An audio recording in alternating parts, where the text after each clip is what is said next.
भावशेखरच्या या भागामध्ये आपल्या सगळ्यांचं मनापासून स्वागत.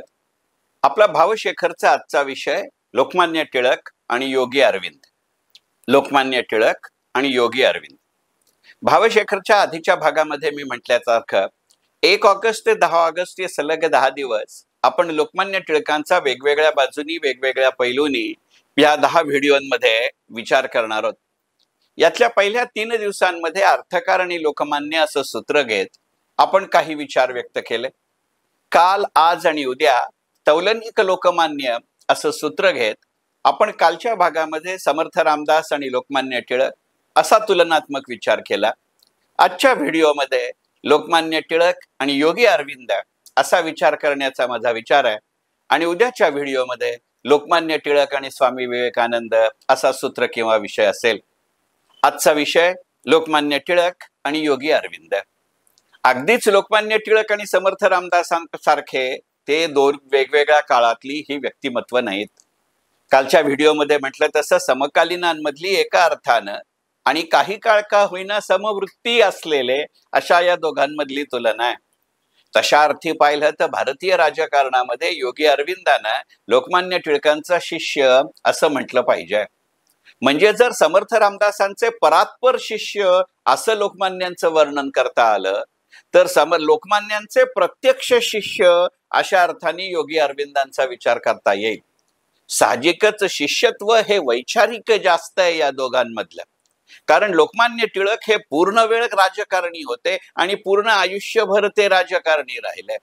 त्यामुळे लोकमान्यांचा कार्यकाळ हा 23 जुलै 1856 ते 1 ऑगस्ट 1920 असा पूर्ण वेळ आहे. असं विधान योगी अरविंदांबद्दल करता येईल अशातला भाग नाही. 15 ऑगस्ट 1872 ते 5 डिसेंबर 1950 असा योगी अरविंदांचा काळ. 15 ऑगस्ट 1872 ही योगी अरविंदांची जन्मतिथी आणि 5 डिसेंबर 1950 ही योगी अरविंदांची पुण्यतिथी, मृत्यूची तारीख. पण यातला सुरुवातीचा काळ ते प्राध्यापक होते. नंतर ते सशस्त्र क्रांतिकारक झाले आणि आयुष्याच्या एका टप्प्यावरती त्यांची मनोमन जेव्हा खात्री पटली की आज ना उद्या आपल्या देशाला स्वातंत्र्य नक्की मिळणार, त्यावेळेला हा स्वातंत्र्य लढा, हे क्रांतिकारकत्व, हे प्राध्यापिकत्व, हे सगळं सोडून ते पूर्णपणाने योगाकडं आणि एका ऋषितुल्य व्यक्तिमत्वाकडे वळले. हा जरी फरक सोडला तरी राष्ट्राविषयीचं प्रेम, राष्ट्रीय नागरिकांविषयी, आपल्या सहकार्यांविषयी असलेली आस्था हा लोकमान्य टिळक आणि योगी अरविंदांमधलं समान सूत्र त्या दोघांनीही आयुष्यभर पाळलं. त्यामुळे काही तत्वाचे एका बाबतीत जर विचार करायचा झाला तर प्रत्यक्षपणानं शस्त्राची आणि बॉम्बची उलाढाल ही योगी अरविंदांनी आयुष्याच्या एका टप्प्यावर मर्यादित काळासाठी का होईना केली. लोकमान्यांना बॉम्ब कसं बनवायचं हे जरूर माहिती होतं आणि म्हणूनच सावरकरांनी लोकमान्यांविषयी काढलेले उद्गार असे आहेत की दिवसा पाहिलेले आणि रात्री भेटलेले लोकमान्य वेगळे असतात.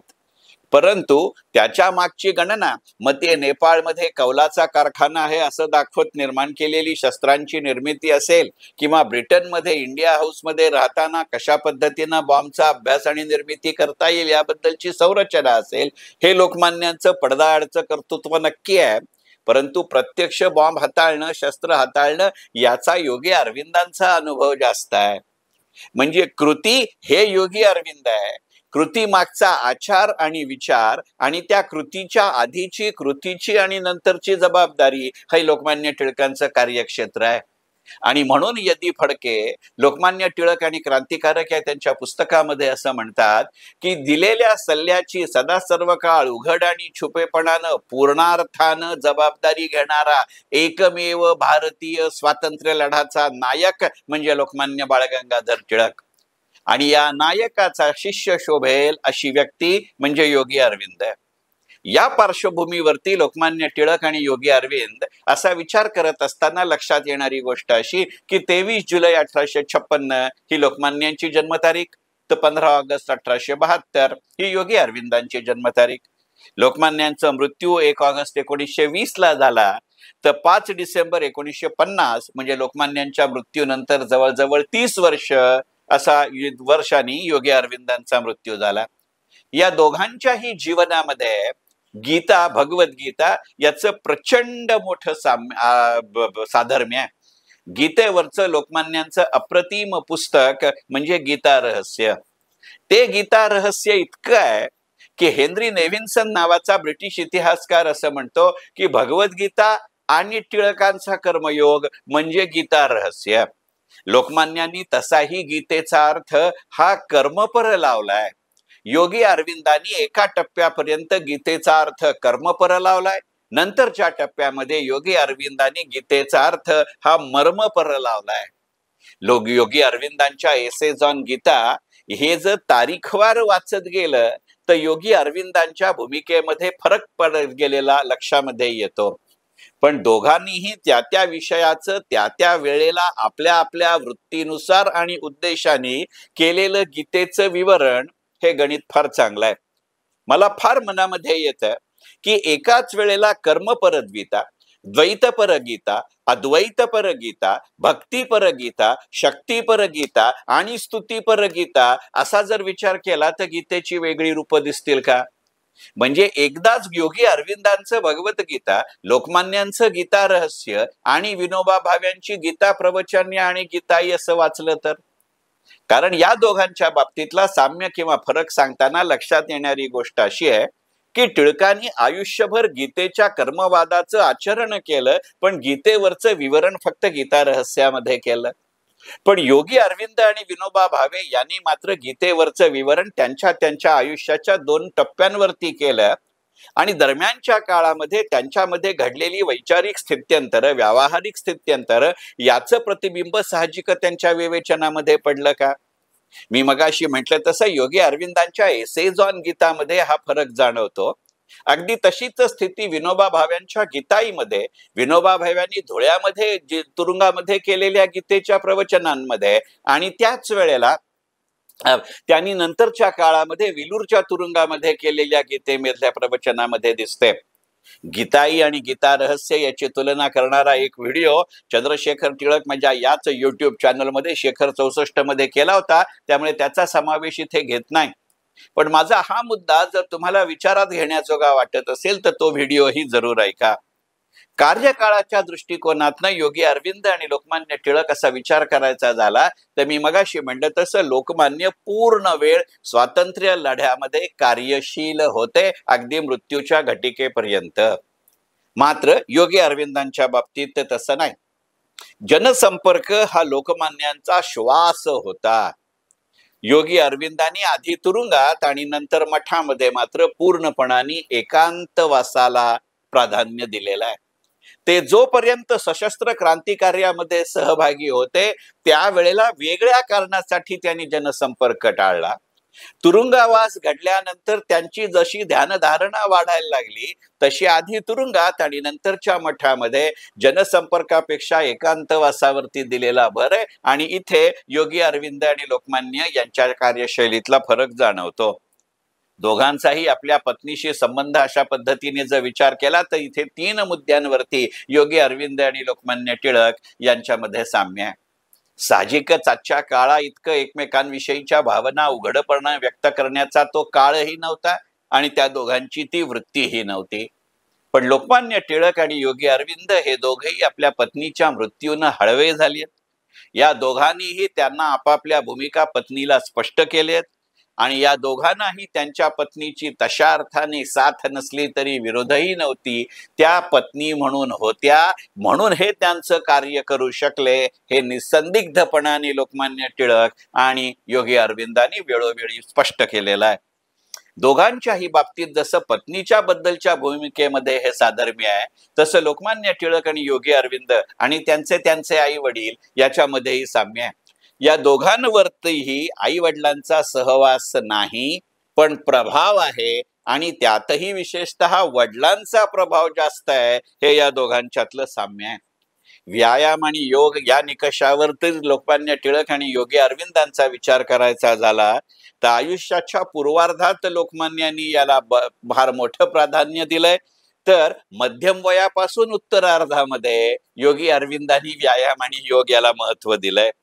परदेशी भाषा या मुद्द्यावर जर या दोघांची तुलना करायची झाली तर फ्रेंच, जर्मन आणि स्पॅनिश या 3 भाषांचा विशेष अभ्यास लोकमान्यांनी मंडालेच्या तुरुंगामध्ये केला असे उल्लेख आणि संदर्भ सापडतात.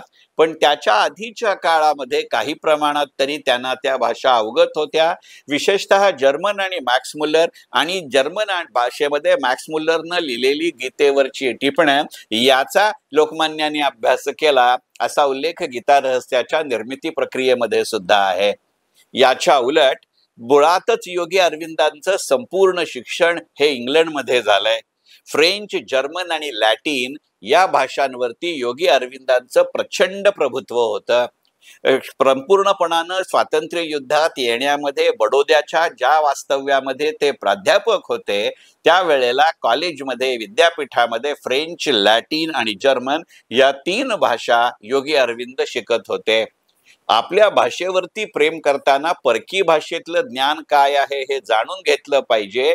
याच्यामध्ये लोकमान्य टिळक आणि योगी अरविंद या दोघांची समान शैली आहे. अर्थकारणी टिळक असं म्हणताना आपण जेव्हा त्यांच्या कालसुसंगत स्वदेशीचा विचार केला त्यावेळेला अद्ययावत तंत्रज्ञान शिकून घेण्यासाठी इंग्रजी भाषेला पर्याय नाही अशी लोकमान्यांनी मांडलेली भूमिका. कारण एक लक्षात घेऊ, त्यांचा दोघांचाही राजवटीला विरोध आहे, ज्ञानाला किंवा भाषेला नाही. हे लोकमान्य टिळक आणि योगी अरविंद यांच्यातलं साम्य आहे. ही जी त्यांची भूमिका ज्ञानाबद्दल आहे, कदाचित त्याच भूमिकेतून सैन्य आणि मुलकी सेवा यातल्या प्रवेशाला दोघांचाही पाठिंबा आहे.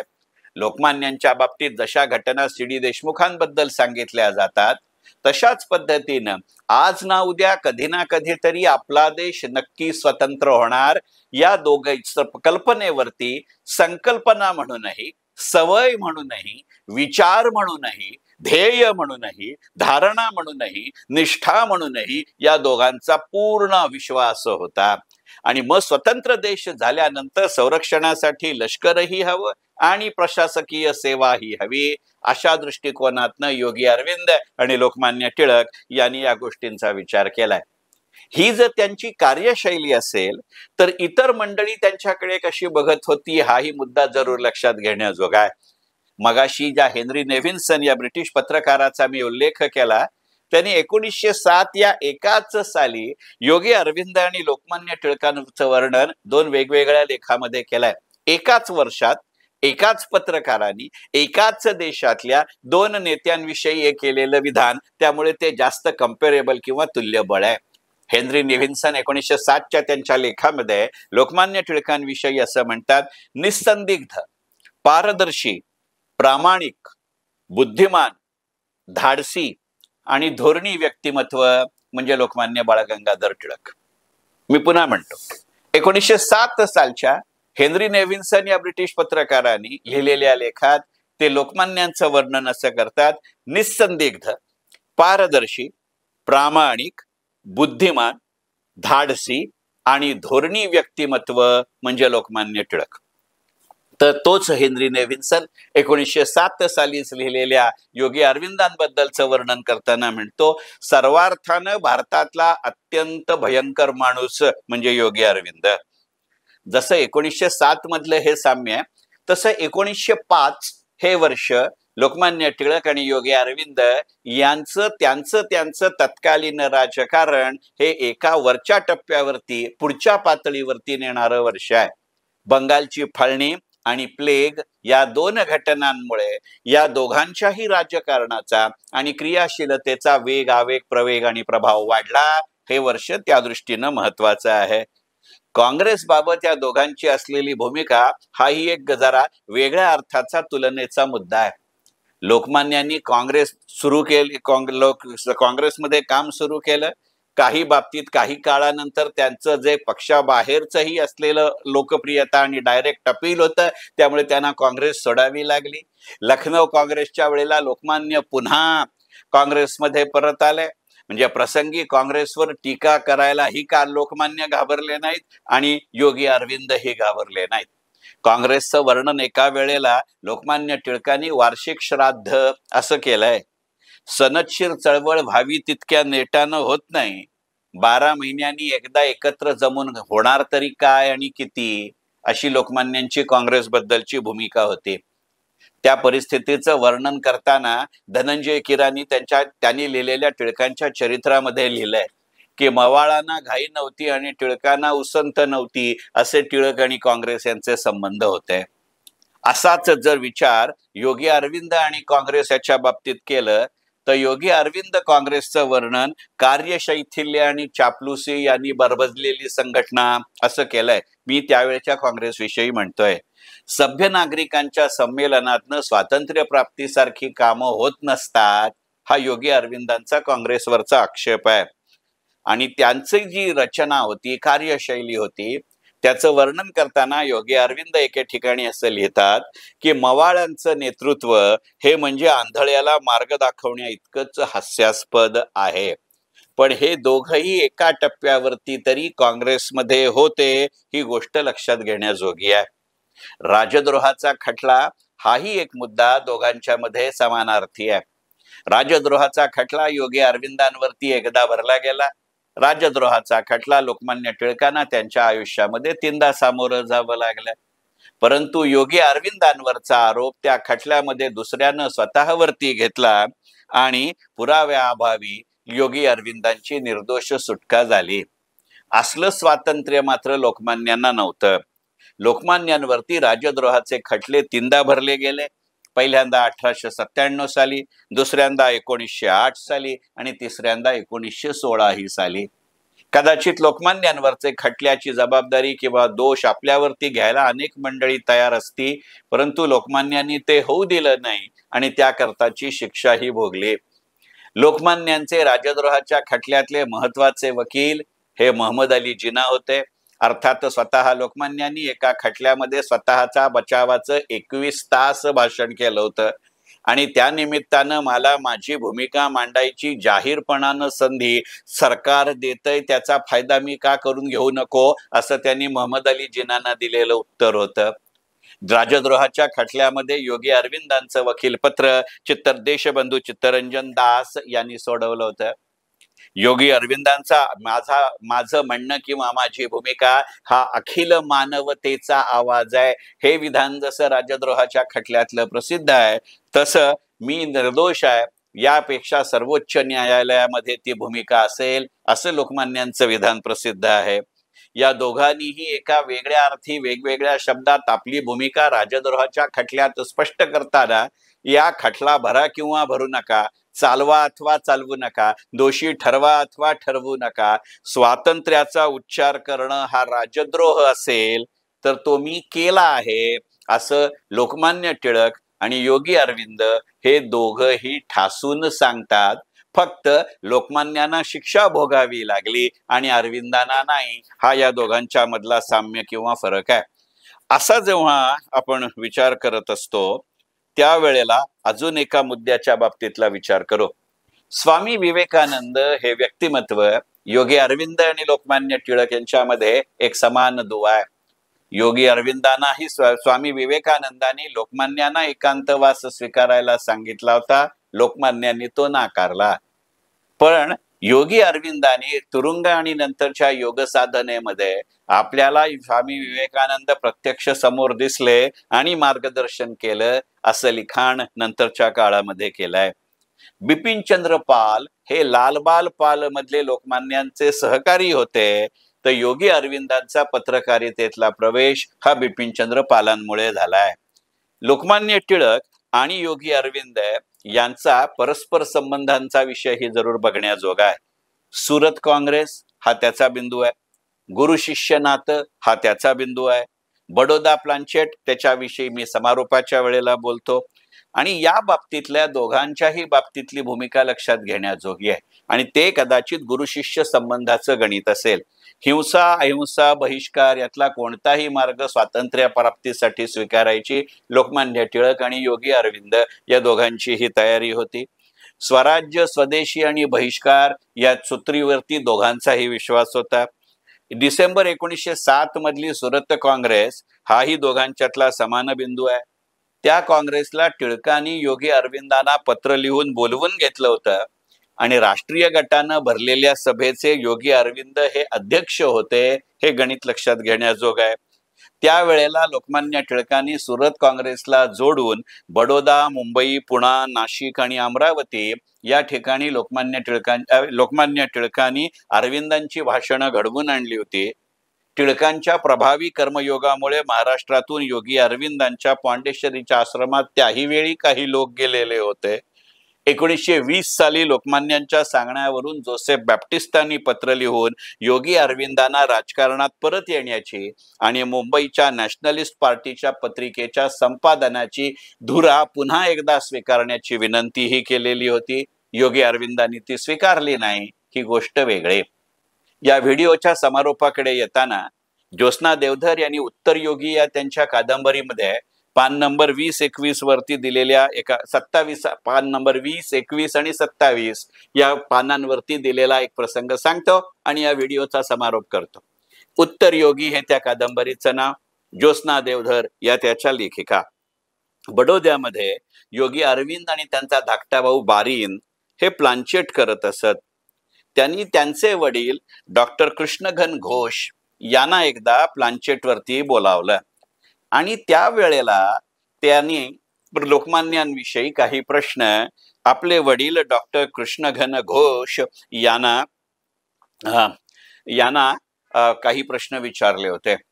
तर लोकमान्यांविषयी बोलताना डॉक्टर कृष्णघन घोष त्यांचे मृत वडील यांनी प्लांचेटवर उत्तर असं दिलं होतं की जेव्हा सगळ्या कामाचा विचका होऊन जाईल, कित्येक लोक शरणागती पत्करतील, तेव्हा लोकमान्य टिळक ही एकमेव व्यक्ती आपला माथा उंचावून खंबीर मनाने त्या परिस्थितीला तोंड देईल. पुढच्या एका प्रसंगामध्ये डॉक्टर बारीन आणि योगी अरविंद यांचा मोठा भाऊ मनमोहन हा असं म्हणत असे की भारतामध्ये केवळ 2.5 माणसं आहेत, माझे 2 भाऊ आणि अर्धे म्हणजे लोकमान्य टिळक. अर्धे अशासाठी म्हणतो की माझे भाऊ माझ्या जवळ आहेत, लोकमान्य महाराष्ट्रात आहेत. आणि या पार्श्वभूमीवरती म्हणून आजचा भावशेखरचा विषय तौलनिक लोकमान्यचं दुसरं पुष्प, योगी अरविंद आणि लोकमान्य टिळक. मनपूर्वक धन्यवाद. भावशेखर.